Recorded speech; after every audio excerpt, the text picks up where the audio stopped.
Hi guys, how you doing? So Randy asked me just a few minutes ago, what is my setup that I'm doing right now? What is my setup to do this whole live streaming thing so that I can have a pretty good thing? Oh, but before I get started, let's make sure it looks right. Hold on. All right. I want to make sure the lights are on and everything. Okay. So let's talk about what I have in this setup. For everything. First off, this is the wide shot of this whole place. So right now all you see is just this big laminate wall right here with a different little artwork behind it and the lights that come up. You also see these two lights up here. These are my fill lights, so they make me nice and bright. And then I have my camera right here and my microphone right here. So it kind of gives this really nice polished professional look, even though it's not really a whole lot of stuff in the room. But there are some other technical things I have in here. So I'm going to use this camera right here to kind of show you my setup. So over here is my Wirecast, not Wirecast, my Livewedge. My Livewedge is the system that allows me to mix between all the cameras. So if I go to number 1, hello number 1. If I go to number 2, hello number 2, and number 3, big thumbs up. Okay, so that's what this whole system is. Everything's being switched by this box right here, and it's all done with HDMI cables. So this is camera 1, 2, and 3. I can do another 4th HDMI input, and then this is the program out, and then I also have a preview. So if I wanted to have a monitor that showed me all 4 inputs, I could do that there. Now I can control everything with this little dial tab, but it's really hard to see it right here. So what I do is I end up using an app on my iPad that allows me to change the buttons easier and much clearer, and it's much more bright. I'm actually may have the kids bring it in and I can show it to you in a minute. Hey Chloe or Harley, can you bring me my iPad please? All right, so they're going to come bring that over here. The other thing that I use is a system called Wirecast. So let me show you that. So this is Wirecast, okay, and it's good that this nice infinity thing going on right now. But Wirecast makes it so that I can bring in all the different, thank you kiddo, I can bring in all the different sources. So right now, this is my video source that I'm on. This is my overlay that says WW on it. But I could do multiple layers right here. So I have several layers. Sometimes I could put an audio track underneath here, or I could have multiple video tracks playing above me and still hear my voice. And then I could just mute them up on top. So like on this one, for example, if I went over here and just turned it off, I can hit the spacebar button and it goes away. I can turn it back on, hit the spacebar button, it comes back. So it's a real easy system to learn how to use. And that's really what I use. I use Wirecast here to push the signal to Facebook to do all the mixing. But I have to use the 2 of them because my MacBook, although it's pretty powerful, it's not powerful enough to take in multiple video cards. I could take in 2 video cards on this through Wirecast, but I want to use up to 4 or more. And I could do that by having the Livewedge. So the Livewedge saves me on processing power. And so that's why I use that. So now I'm going to go show you how I connect my Livewedge to my my iPad. Okay, so here's my iPad over here. First, you have to select the correct Wi-Fi for it, and the right Wi-Fi is this guy right up here. So now that I'm changing the Wi-Fi signal, because the Wirecast is sending a Wi-Fi signal, that Wi-Fi signal needs to be read by the iPad to be able to control it. So there it is right there. And now it'll bring up all my different camera angles. But now I can come into audio. I can see that all my audio is coming from audio 1, but I can also mix it all in here. So right back in here, right there, I have RCA inputs. So if I use my mixer, which is down here, I can connect it to my RCA inputs and have a really nice mixed audio. Now all this stuff comes out into what is called a Blackmagic Ultrastudio mini recorder. That comes in through Lightning directly into the computer, and that is the capture card. You have to have a capture card. Here, I'll put it this way. You have to have a capture card to take the signal from any other video source, whether it's a camera, the Livewedge, a GoPro, whatever it is, you have to have a capture card that your computer can read. And that's why I like the Ultrastudio mini recorder, because it does a really good job with that. Coming back over here to the iPad, so I can control the audio here. I can even control how loud it is. I can make it nice and soft, or I can bring it back up to its normal level. I also have all the different inputs that are optional here. I can control them all there. I could also come in here and swap from mixing, so it does this nice smooth transition like this. Or I can go over here, and coming back over, I can change it over to cut, and now whenever I double click it, it just cuts to it, like that. Aha, see? Now, you can also add in other things, like a picture-in-picture and whatever. I typically don't, because that's a little cumbersome for my system. And really, the picture-in-picture is just like, it'll put a picture down here and the rest of it's all filled up, and I don't like it. So that is, in a nutshell, what my system is. Now, I actually have 4 different cameras that I'm able to use on the show.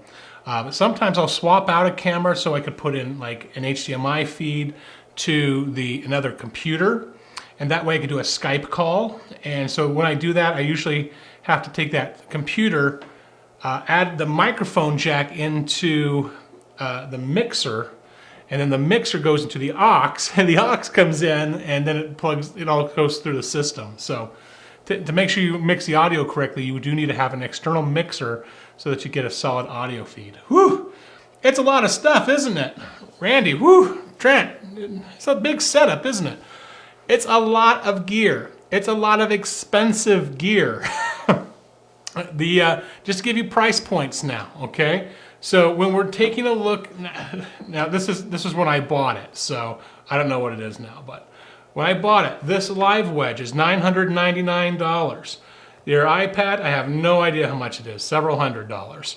Your Mac, this was a 2015, so you're looking at about $3,000, $3,500 for something like this.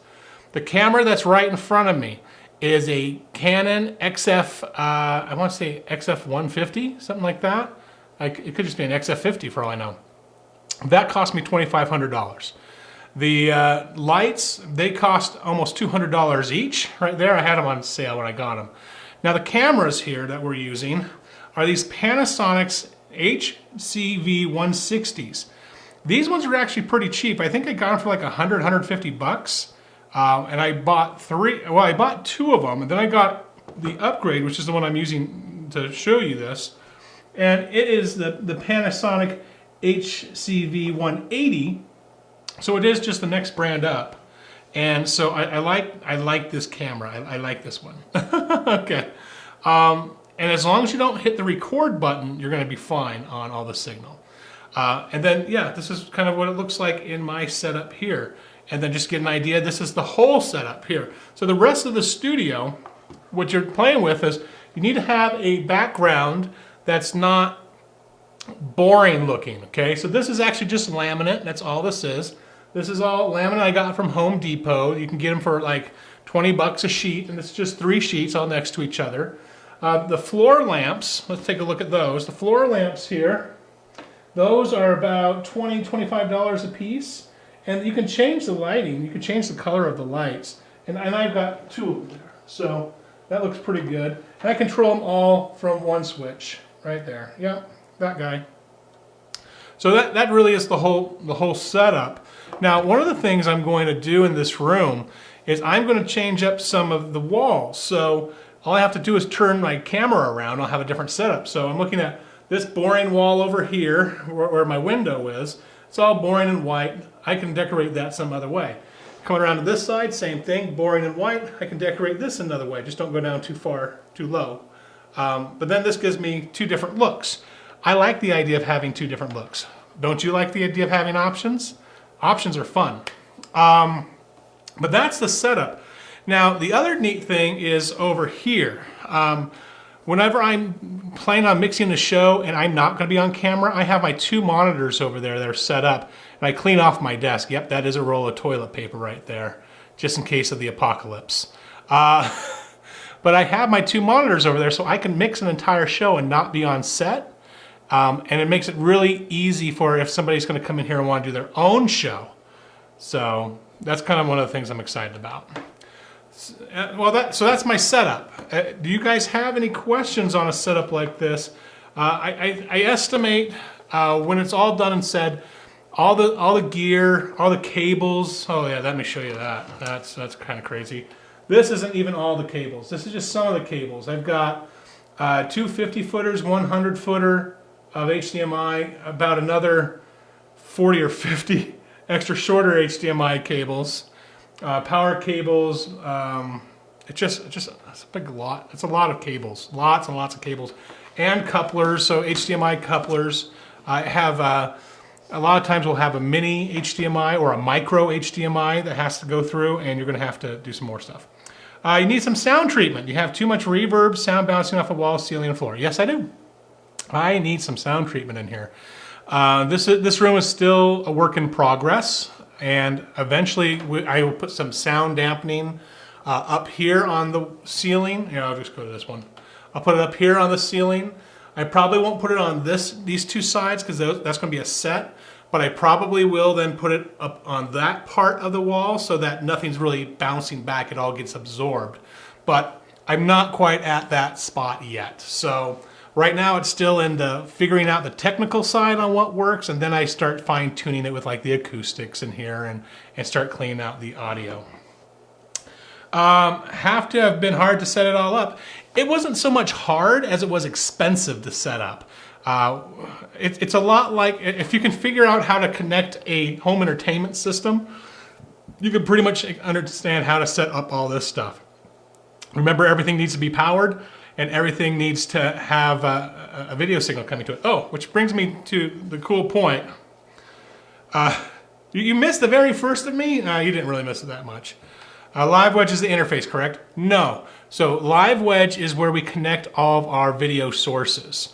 So all the cameras are connected to the Livewedge, and I can switch between that. But Wirecast is the actual program that you send in your video signal through the capture card. But Wirecast is where you push everything out. So as long as you have a video capture card like the Ultrastudio mini recorder or anything that really captures video, you can then push that in through to your Wirecast, and your Wirecast is what connects to your YouTube, your Facebook, or whatever, because you have to do a paired stream key. If you don't have a paired stream key, you can't push that out. It's not a default for Facebook. You actually have to go in there and you have to use some advanced customized options. But anyone can do that. It just takes a little bit of training. Now, I've been doing this for over 6 years. Back when Facebook was initially rolling this thing out. So I've had a lot of experience with setting up the system, and anyone can do it. It's just a pain in the butt to figure it all out. But once you get it all figured out, you're good to go. Let me show you this part though. So when we designed this room, we did it specifically with lots of power going everywhere, making sure they're on the proper circuit so nothing's going to blow. I even have power going back into that room there, which is going to be a little sound booth eventually. We got power over here. I don't have any power up against this wall though. There's no power up here. But I got power on the sides. I even have HDMI sections here. So I could add that HDMI source to send right back over to that station over there. And when that station over there has all the signals going, I can take all the video sources without running cables all over the place. So it makes the whole system really, really nice. It makes it easy and neat to play in, and I can clean up quite a bit of the junk. But as of right now, because of COVID-19's going on, I don't have a lot of guests in my studio, so I haven't had a lot of incentive to clean things up. But we're also working on other parts of the studio. We still have to finish out the lobby and the HMU area and the dressing rooms. We did finish out the photography studio, which is now turned into Workman University. That's where all the kids are doing their school stuff while we're doing the homeschooling. So it's kind of a fun little work in progress. I'm trying to find new things out. But yeah, it's not too bad. And even though there is a little bit of an echo, a little bounce with the audio going around, it's not too distracting for most people. For us that are a little bit more polished in this industry, we hear it because that's what we're looking for. We're looking for those flaws. But a lot of folks really typically don't notice it, or they at least don't comment about it. But it is something that I'm planning on adjusting as time goes on. I think that's about it, guys. I'm going to try and do a live stream every day. This is number 2 for today, so woohoo! I got 2 in. I usually try and go in the mornings before I split, so it's really early though. It's right about 7:30 or 8 o'clock is when I normally go live in the morning, and I have some new fun thing to share with you. Kind of like Mr. Rogers, but you know, fatter and not a priest. And I'm not making children's programming. I'm talking to stuff with adults, just keeping it clean. All right, let's see here. Anything else that I missed? I don't think I missed anything else. Great. Okay, guys, I will see you in the morning. Have a great day. I'm gonna go watch some Star Wars. Take care.